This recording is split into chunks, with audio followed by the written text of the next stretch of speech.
काल अमित शाह साहेबांबरोबर एकनाथ शिंदे साहेबांची, देवेंद्र फडणवीस साहेबांची, अजितदादांची दीर्घकाळ जी बैठक झाली, त्या बैठकीनंतर जे निर्णय आहे तो आज कदाचित जाहीर होण्याची शक्यता आहे। आमच्याकडे कोणत्याही सूत्राची या माध्यमातून कुणाचंही नाव आतापर्यंत आलेलं नाही। ज्या कुणाचं नाव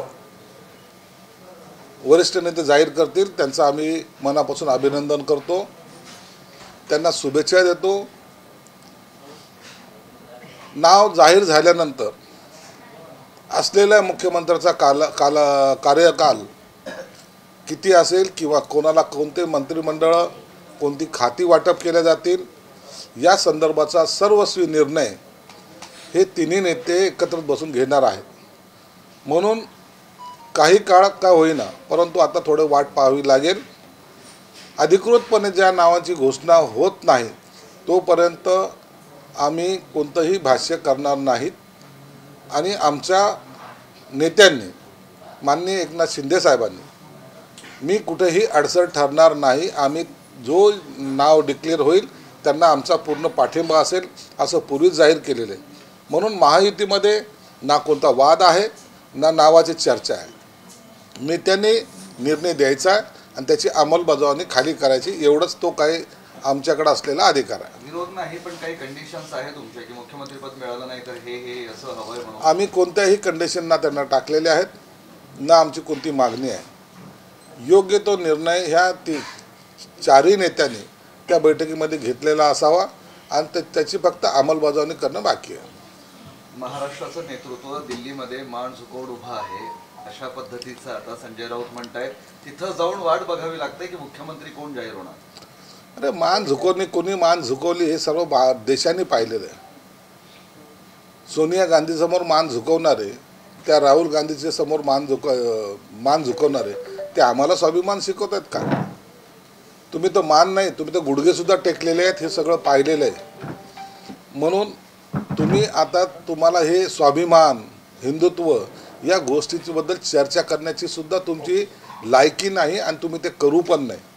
तुम्ही जर असं बोललात तर याचा अर्थ आता महाराष्ट्राशी सुद्धा द्रोह तुम्ही करतात असा त्याचा अर्थ होतो। एकनाथ शिंदे संरक्षण मंत्री पद मागू शकतात, राष्ट्रपती उपराष्ट्रपती पण मागू शकतात असं कोण म्हणाले? एकच माणूस असं बोलू शकतो। भीक मागायला कटोर त्यांच्या हातात आहे, आमच्या हातात नाही आहे। आम्ही स्वाभिमानी लोक आहोत म्हणून आम्ही एकच सांगितलं, आम्ही आमचे कोणतेही डिमांड नाही। आता यांच्या कटोऱ्यामध्ये कोणी भीक टाकायला तयार नाहीत म्हणून हे थोडेसे डिस्टर्ब झालेले आहेत, फ्रस्ट्रेशन त्यांना आलेलं नाही, फ्रस्ट्रेशनचा हा परिणाम आहे। म्हणून आता यांनी शरद पवारच्या मांडीवर झोपून जे काही कार्टून आलं होतं त्या पद्धतीने यांनी आता कटोरं घेऊन आता सगळ्याच्या दारोदारी जावं, पण तरी यांना भीक मिळेल अशी शक्यता कमीच आहे। दिल्लीश्वरांनी एकदाचं नाव सांगितलं की आम्ही स्वागत पण करू असंही म्हणतायत, पण ते आता हे भीक मागण्याचं नवीन संकल्पना आहे त्यांची। म्हणून आता त्यांच्या नावाची ते कुणाचं काय स्वागत करतील, उद्या ते कुणाचंही स्वागत करायला बसलेले आहेत। म्हणून आता त्यांचं टेन्शन आम्ही घेत नाही।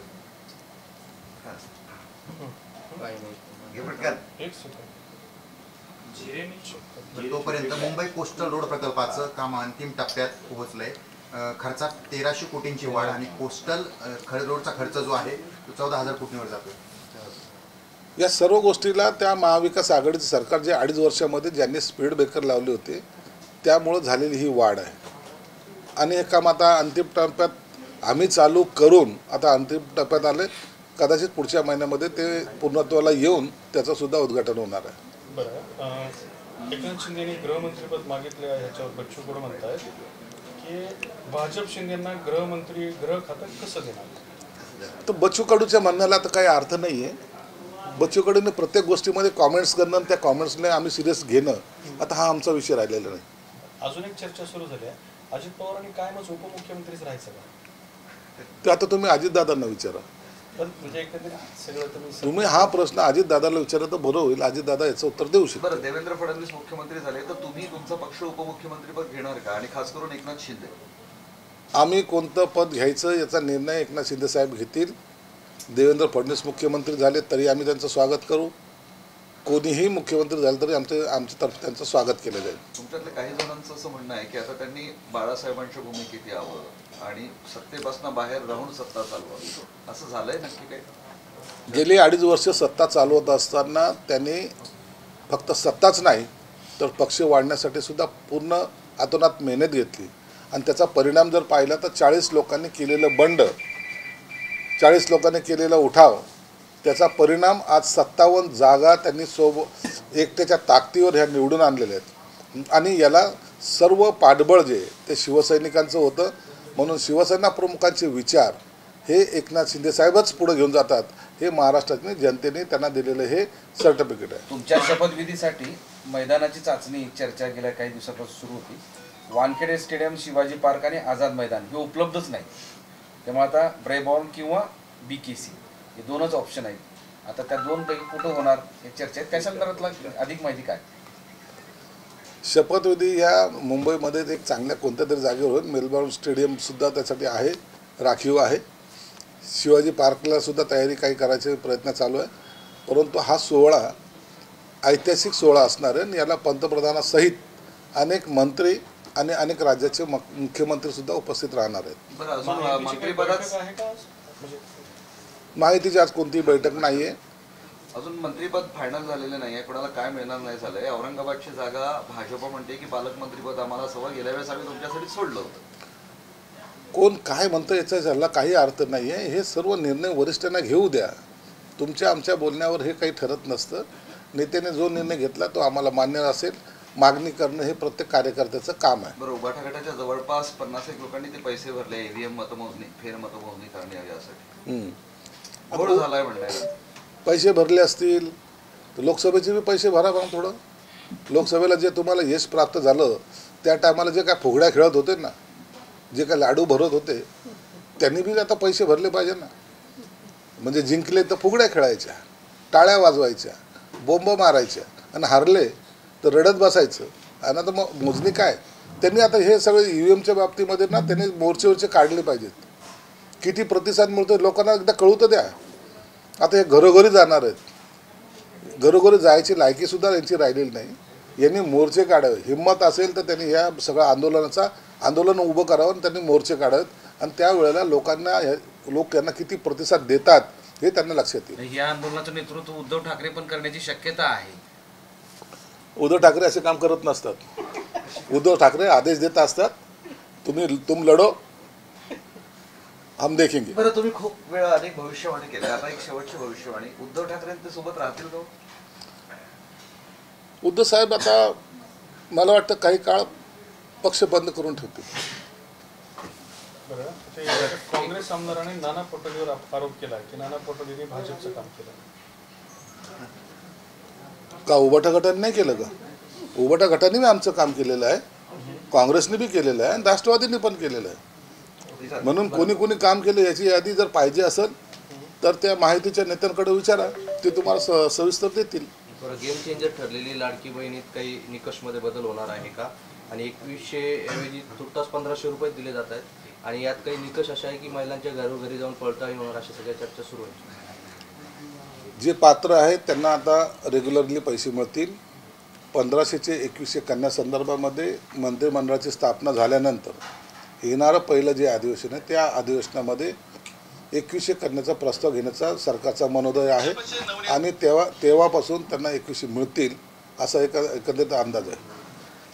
वक्फ बोर्ड जे आहे ते वक्फ बोर्डला निधी दिल्याचं GR काढण्यात आला आहे.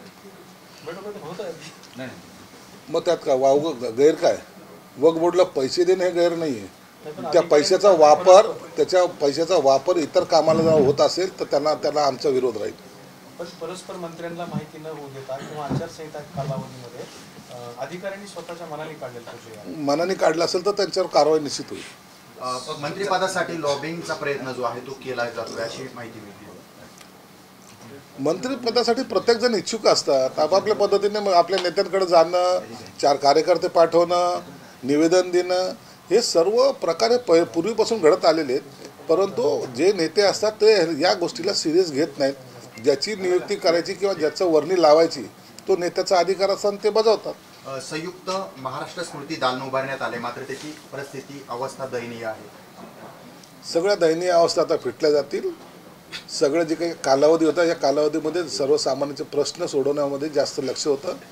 आता हे दालनाचं सुद्धा काम होईल आणि महापौर निवासस्थानी जे शिवसेना प्रमुख बाळासाहेब ठाकरेंचं संग्रहालय किंवा तिथं जे त्यांचं आर्ट गॅलरी जे आहे तिथं ती सुद्धा पूर्णत्वात येईल. 6 महिन्यामध्ये त्याचं सुद्धा लोकार्पण केलं जाईल. विधानसभा निवडणुकीमुळे स्थगित असलेल्या सहकारी संस्थांच्या निवडणुका आता जानेवारीच्या पहिल्या आठवड्यात त्याचं वेळापत्रक जाहीर होण्याचं सांगितलं. जिल्हा परिषद, महानगरपालिका आणि अनेक संस्थेच्या ज्या निवडणुका आहेत त्या फेब्रुवारी महिन्यामध्ये घेतल्या जातील.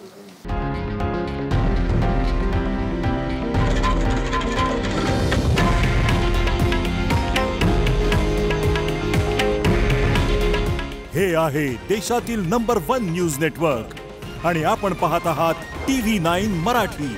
काळजी तुमची, हित महाराष्ट्राचं.